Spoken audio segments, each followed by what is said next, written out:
Hiya. Hiya. Hi, Mike. Hi, my name is Melanie. I'm a social worker in the fostering team.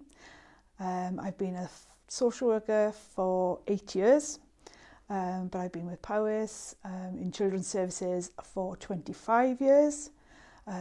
Initially, I started off as an admin worker and would watch my social work colleagues in their day-to-day business, and I thought, oh, that's something that interests me. A typical day at work would probably be go to the office, check the emails. We have a small team brief in the morning, touch base with everyone, find out where everyone is, what they're doing.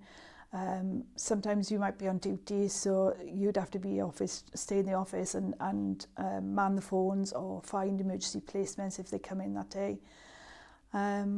But a lot of our time we tend to go out visiting foster carers, whether it's for supervision or for additional support. I can be called up to do things like if a foster carer is ill and they need to get the child to school, then I will step in and take that child. So it's not a straightforward day-to-day. So you have to juggle sometimes.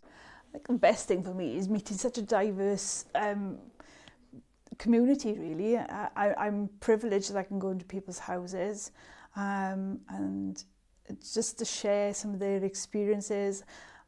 And it's nice now that I'm in the different side of the children's team that I can see a positive impact on the children and hear about how they've gone on music lessons or they've gone horse riding or they've tried something for the first time, which is amazing.